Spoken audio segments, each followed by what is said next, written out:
Okay, hi guys, welcome to another bowling video review. So today we're reviewing a American bowler, and this was submitted to me like many months ago actually, submitted by Shaun.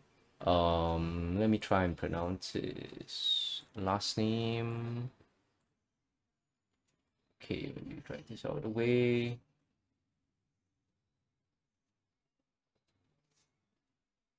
I'm gonna butcher his last name. Arakelian.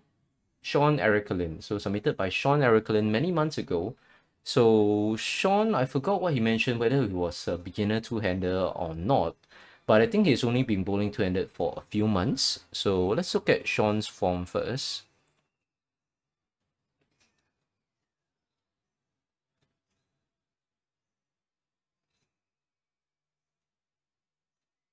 Okay.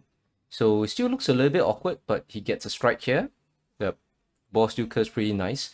So I believe Shaun should be quite new to two-handed bowling, so his form is a little bit awkward. So I will comment on which areas seem a little bit awkward than normal. So Shaun, if you're watching this, so sorry for the late review, because I haven't had time to do video reviews as I was busy with school coaching as well as teaching classes in the last few months. So guys, other than coaching, I also teach computing classes to young kids. So when it's during the school season, now it's like end of the June holiday, so I have a little bit of time, but when the school season starts, I might be struggling to get time to do video reviews again.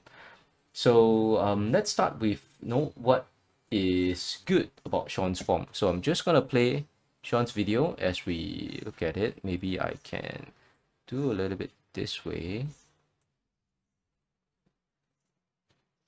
Okay, so Kinovea is really good. Is that we can shorten the video and have the video just loop where you want it to loop.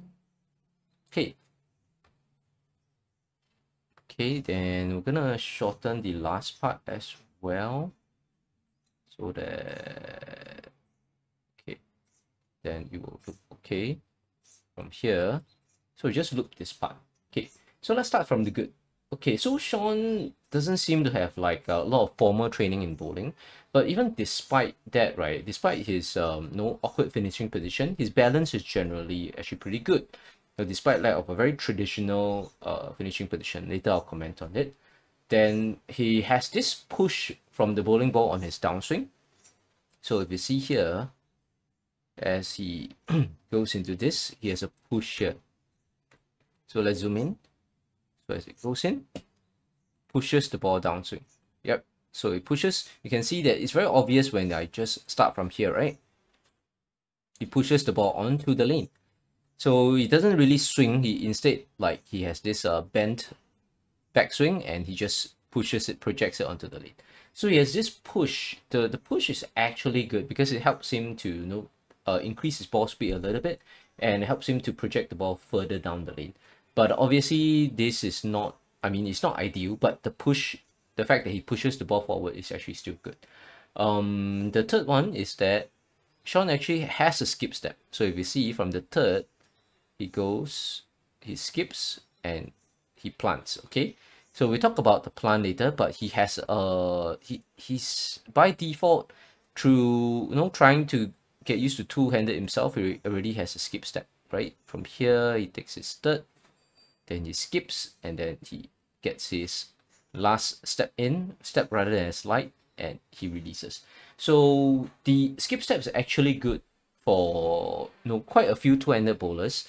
Actually, like the development of a skip step, it depends on bowler to bowler. I think it's the skip step is a way to compensate, to speed up. How should I explain it? Certain bowlers will develop a skip step on their own when their timing is like a little bit too early. If their ball is getting into the swing a little bit too early, then they'll actually develop a skip step to get, so that they eliminate the time needed for the body to take the fourth step. So when they eliminate the fourth step, right, they actually get to the foul line a little bit faster. Okay, so Shaun already has skip step. Let's look at my notes. Yep. So you can avoid delaying the swing. You can still get delayed timing on release. Correct. So because of his skip step, because of Shaun's skip step, he actually doesn't need to delay his swing. So if you look at from here,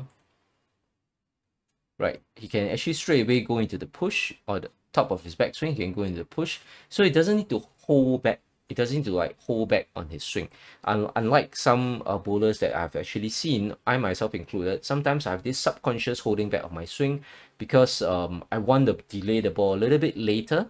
And because of that delay, because I hold back on my backswing, right, my ball speed actually suffers. So because of his skip step, he gets to the foul line fast. So he still has a delayed timing on release because he doesn't slide. So by the time his feet goes at the foul line, it's actually extremely late actually. Yep, so it's extremely late. So feet is at the foul line, maybe use a little bit thicker, this one. So feet at the foul line, his ball is still around here. So it's like still quite far away from his leg.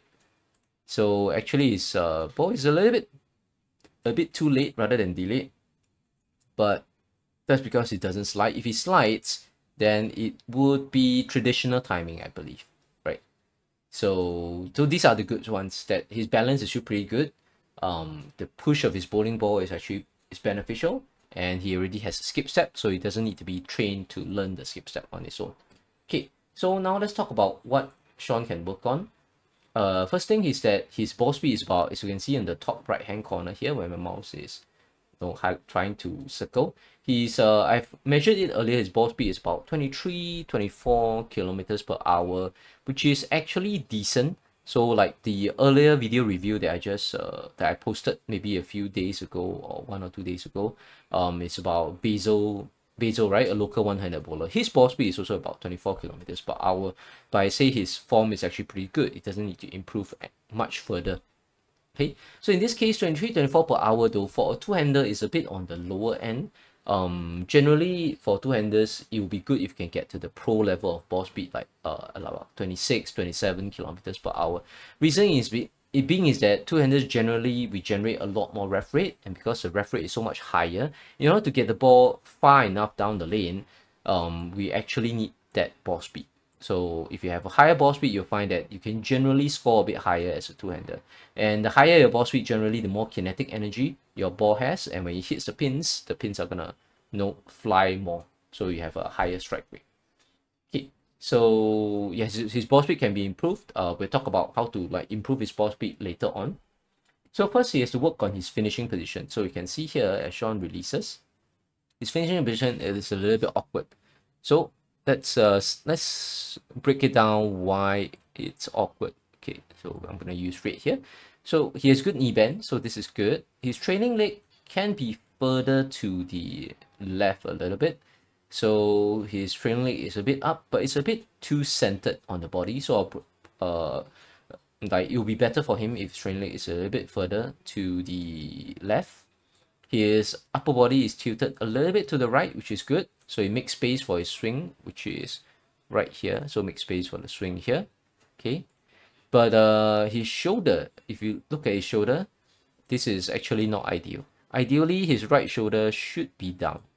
So if we're talking about right shoulders, his right shoulder should be this way. The right shoulder should always be lower than the non-bowling shoulder. So you need to relax the shoulder and you drop his right bowling shoulder. The reason for that is that when you drop your right bowling shoulder, your swing will be able to come a little bit closer and your ball can land closer to your left feet, and it gives you more options as bowler. So these are things that he has to improve on. So his right shoulder is actually too square, so it'll be better if he can slant it down this way. And if you see his balance arm is literally not projected, so his balance arm is here. So it'll be better if his balance arm is like projected here. Okay, so maybe, yeah, so things that he could improve on is that he could lower his bowling shoulder and he could project his bowling arm. Generally we want the bowling arm to be parallel to the floor. That will be ideal, but anywhere if it's near around there, it will help him get better balance. Why is finishing position so important to bowling is because when bowling is a very precise sport, it needs precision and it needs repetition. So like if you've like when we talk about 300s, right? When you're bowling 300s, you literally have to deliver as consistently as possible 12 identical shots. But I mean, there are some minor differences. Sometimes the oiling pattern will give you a little bit of room for error. If you miss a little bit, you might still strike. But generally, your objective is to deliver like as many similar shots or identical shots as possible. If you're bowling a tournament for like 10 games, you want to deliver. Obviously, from game to game, you might make some transitions, change your ball, change your lines. But once you have locked in and you get a single shot to the pocket, right, and you get a strike, you want to try your best to repeat that same shot to give you more and more strikes. So since bowling is such a sport that's so key on repetition and precision, the balance at the foul line is really big. It's really important because you need to be really balanced at the foul line. So you need to be secure. You need to have a very stable finishing position, a very relaxed and balanced finishing position, so that it doesn't cause a lot of strain in the body. Yet you can easily achieve balance even if you do a lot of things like a lot of aggressive, like pushing of the ball, accelerating of the arm swing and things like that on the right side of the body. You wouldn't lose balance. Okay, so that's about his finishing position. So how can Shaun improve on his finishing position? What he can do is the one-step sliding drills. He could also help to develop a slide. Okay, we'll talk about slide later. Balance finishing position. Okay, so one-step sliding drill. Let me see whether I can find certain videos to show you. Okay, so we'll show you guys this video. So I dug out from my archives. This one is a video of myself doing a one-step sliding drill. So I'm going to zoom in a little bit. So this is a video from last year.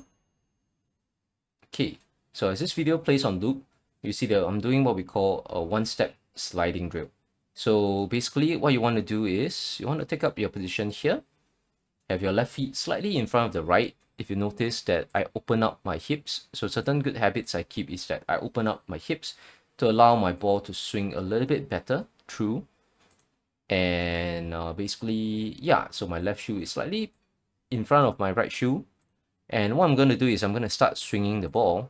As the ball swings, the timing which I'm going to slide forward and release my shot is when the ball passes my knees, right? So when the ball is on the way down, as it swings past my knees, right here, I'm gonna transfer my weight forward. So I'm gonna slide forward and gonna release the ball, right? Then swing forward and release the ball. So take note that for this drill, it's important to practice your slide as well, because for Shaun, he's actually a planter, right? He doesn't slide on his shots. He plants with his heel. So if he actually learns how to slide, it'll be easier for his legs. So first and foremost, if he slides, it will be easier on his knees. If you're a planting bowler, it's like imagining yourself, jamming on the brakes, a car jamming on the brakes every single time, right?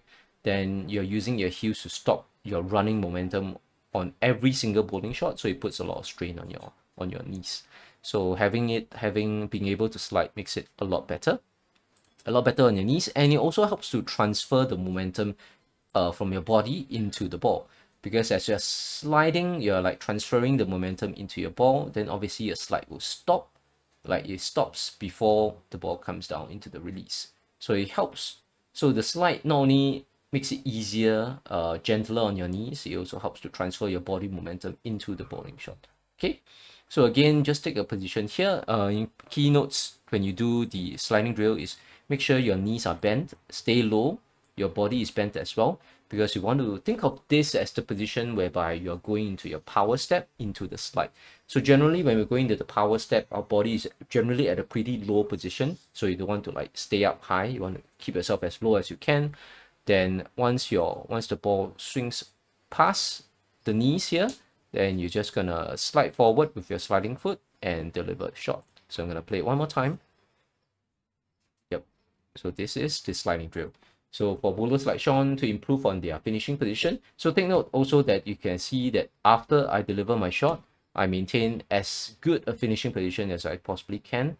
So make sure sliding knee is bent, trailing leg is crossed a bit more over to the left, the balance arm is up, then the body is tilted over to the right, bowling shoulder is lower than the non-bowling shoulder. So this camera is a little bit tilted here, so I didn't set up my tripod properly. But even if you will adjust the picture a little bit this way, right, and you will see that my bowling shoulder is still lower than my my balance arm shoulder, correct? So try and maintain as good as finishing position as you possibly can. Okay. Okay. Then let's continue. So we talk about slide, talk about finishing position. Okay. So next step is that Shaun actually has to get his bowling hand a little bit more under the ball. So you can see here his bowling hand is actually behind the ball as he goes into his release, because he's using his hand behind the ball to kind of push the ball forward. But this, even though it gives him a little bit easier for him to push the ball, it will actually like reduce his ref rate. Like his ref rate is not as high as he possibly can get it. If I were to bring it back to my clip here, so maybe I can, yep. So you can see as I bowl here, my hand is well under the bowling ball, right? So you want to keep your bowling hand, bowling wrist well under the bowling ball, and you want to keep it that way even as you swing forward.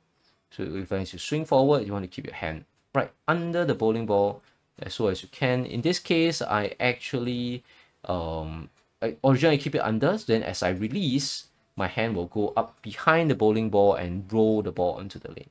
Okay, so as I release, now the ball is like around my feet level. Then from under the bowling ball, I'll roll behind the ball and release the ball. Okay, so in this clip, I think my hand sort of like relaxes a little bit too early. But it's maybe I can stay under the ball a little, just a tad bit longer. But generally throughout the swing and in the like downswing, you want to stay under the bowling ball for as long as you can. So that will increase your ref rate so that it can like roll with the wrist, roll like a little bit better. Then your ball will have more rotation and higher ref rate. Next, what's next on my notes? We straighten the elbow on the downswing.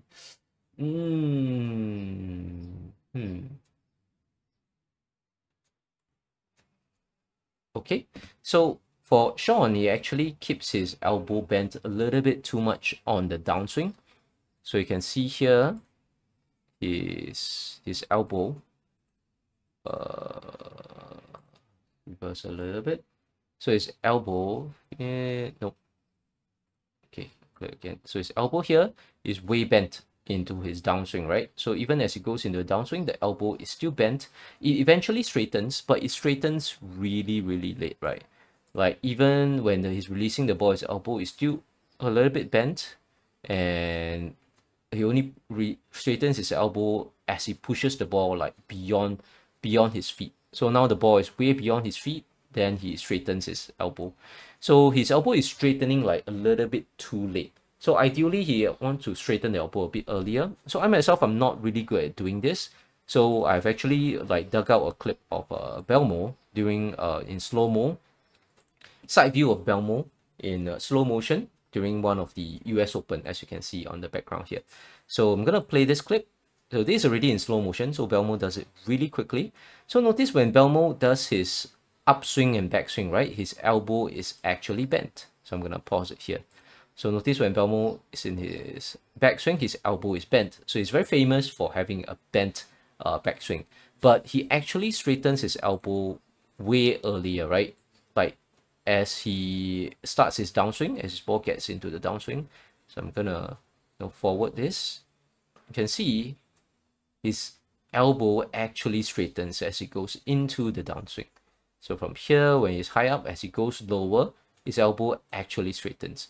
So by the time he starts his downswing, like when the ball is moving down, his elbow is actually fully straight. His elbow is actually fully straightened.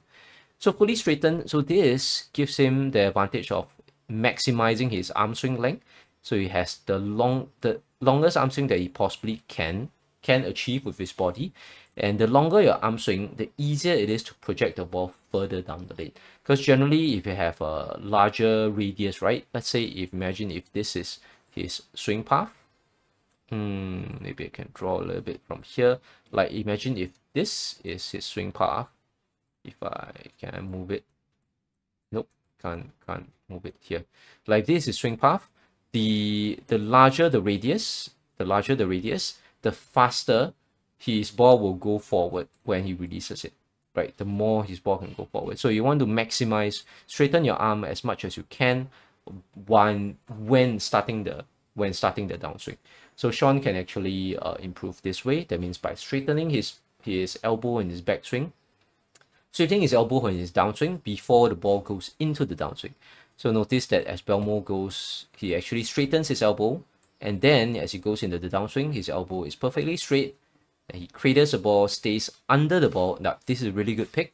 So you can see here, Belmo stays under the ball. So earlier I was mentioning, get your fingers stay as under the ball as long as you can. So he stays under the ball as long as he can, and then he only gets sort of like behind the ball only when he's releasing the ball, when it's like in front of him. Okay, so obviously studying Belmo, nope, the best two-handed bowler in the world, so obviously it's really good case study material. Okay, yep, so that's about it. What else can we talk about? So that is on his elbow. Let's bring up Shaun's clip again. Written elbow. Okay, next we talk about the landing distance of the ball, between the ball and Shaun's left foot. So here we see that there is quite a big gap between the ball and Shaun's left shoe. So the reason for this is there are multiple reasons for this. First is that Shaun doesn't lower his bowling shoulder enough. So if he can actually lower his bowling shoulder a lot more, he can actually land his ball closer to his left shoe. The reason why you want to land it closer is that it gives you more options. First, when you're landing it closer to your left foot, you get more leverage on the ball. So it's easier to give more power to the bowling ball. Next is that it gives you more options to project the ball. Because right now, Shaun, when he's landing his ball, he's projecting it down the lane this way. But if he's able to land it closer to his left shoe, he'll be able to have a deeper angle when you're projecting the ball. So why deeper angles are generally better is generally because your ball is traveling in a sort of say a more oily area of the lane, because the center of the lane here is where most of the oil is concentrated. So you want your ball to travel through the center part as much as you can, so that the ball gets enough oil to skid down the lane further. Especially when you are a high ref rate two-handed bowler and you don't have a lot of speed, you want to get as much oil as you can. And it also allows for the bowler to adjust a bit easier. So I think I've mentioned this before. If a bowler lands his ball really close, if he wants to play a line like 5-5, right? So let's say he's going to play like 5-5 down the lane. He only needs to land his his feet around here. Whereby if the bowler lands very far away, if the ball lands far away, in order to get a 5-5, he has to land around here. So it's not as precise. That means he has a bit limited area to move, especially if he goes a little bit deeper. For example, let's say if he's trying to play a line like this. Okay, so he's trying to play like this line, really deep line. So if he lands his ball really far away, that means his shoes will be sliding around here. Then he has to stand in front of the ball return. Then there's not much space for the bowler to move for what is 5 steps. But if you're landing your ball a lot closer to your left shoe, then you still have more space to stand, right? You can still stand right at the edge of the ball return machine and then still perform your 5 step in order to hit the exact same line. So generally speaking, having the ball land closer to your left shoe gives you a lot of advantages in terms of ball leverage and in terms of options when you are like hitting your lines. And another good thing is that when you're landing it closer to your left shoe, generally the ball lands right under your shoulder, under your right eye as well. So right here, if the ball can land close to your left shoe, you will land right under your right eye. So for a right-hander, it's a lot easier. If a right eye dominant, it's easier to see where the ball is going, right? Because it lands under the right eye. That means where the ball goes, that means we can coordinate our eye and the direction of the ball a lot better. So it can be a lot more accurate, a lot more precise. Rather than here, we're seeing that Shaun's ball is landing further away. So his ball is like landing around here. So the ball is like traveling at a different line away from his eye. So it's harder for him to coordinate and like calibrate his aim along with the ball. Okay, then that's about it. So other than that, I think pretty good effort for Shaun to get to this level. So through his own way of learning two-handed bowling, he has found his ways to get good balance, to get decent ball speed by pushing the ball down, and he's able to strike. He's able to get good strikes. How consistent he is doing this, I'm not too sure, but as you can see, Shaun isn't a bad bowler by any means, right? So he can swing the ball down, he can give it decent enough ball speed, the ball can curve on the lane, and he can strike. But yeah, so the things that I mentioned earlier about would help to make Shaun a better bowler, and I hope he continue to enjoy two-handed bowling and improves from here on. Okay, thank you, Shaun, for sending a video, and we will see you guys on the next one.